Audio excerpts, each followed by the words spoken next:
CNA is called in, it's because there's a problem that's so large and so complex and so impactful that it needs to be solved. And Sandy was really that kind of problem. It was a storm that affected such a large part of the United States. Its impact was on areas that were very densely populated, and the damage that it caused was really a bigger scope than I think we were used to seeing. One time we thought Katrina would be it. That would be the seminal storm that we would base all disaster planning and response on. And this one was different. This one was amazing amounts of storm surge in the New York, New Jersey area, and a housing problem. There were so many people that couldn't live in their homes after it went through. Once the size and scope of the impact was realized, everyone knew that there was going to be kind of serious repercussions. When something big happens, we are kind of a go-to resources for a lot of organizations. And in that particular case, we had worked with FEMA in the past. We work on their natural exercise program. We've worked on their response organizations, and they knew us as a trusted source. So when it became clear that there were questions to be answered about the response, they called CNA in to do it.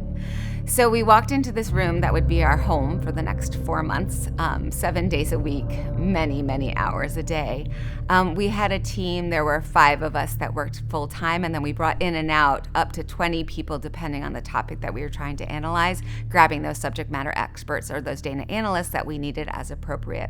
We were responsible for all aspects of this report, including gathering the data that had already been gathered, collecting more data through interviews and surveys, analyzing that data, and then distilling it down into what were the major strengths and areas for improvement in that response.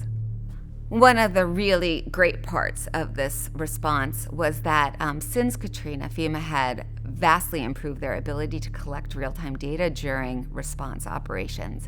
So as an analyst, we had a lot more data to analyze. And one of the ways that this played out was that we were able to look at their mission assignment process like we had never been able to look at it before.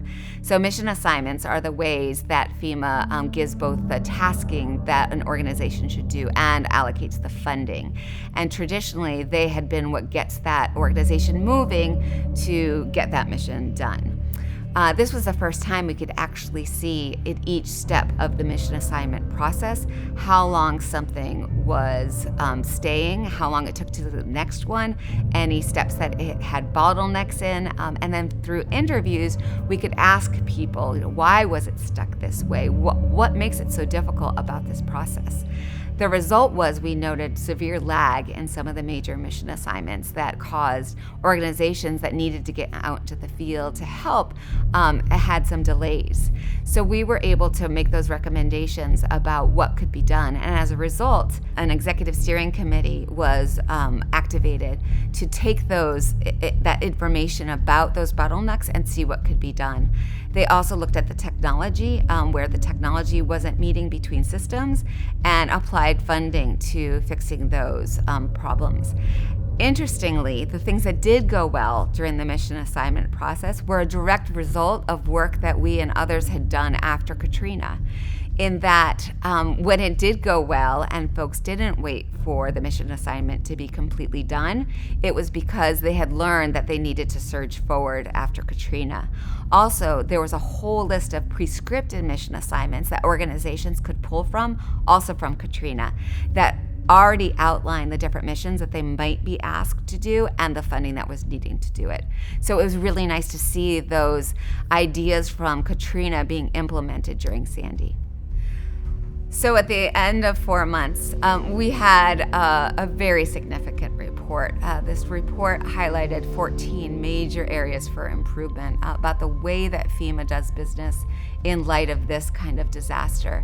And it was an important time, right? There were things that were done during Katrina and after Katrina that had now been improved, and it was a good time to look at our federal incident response and recovery again in light of all those changes and to see how we were faring. Sandy did lead to another congressional act, the Sandy Recovery Improvement Act, to codify some of the great things that were done and improve some of the problems that we observed. Another major impact of our report was that FEMA was updating their incident management handbook. This is how they do business, both in the field and at headquarters. And Sandy and the things that were observed during Sandy, as noted in that report, were a major part of that 2013 update. And the other CNA staff that worked on that program, we were all in it together, and we were all working hard to make sure that FEMA could really get those lessons learned that would help them improve. We're citizens of the United States. We care about the country and our recovery from major disasters like this, and here we were actually helping with it on the day-to-day level.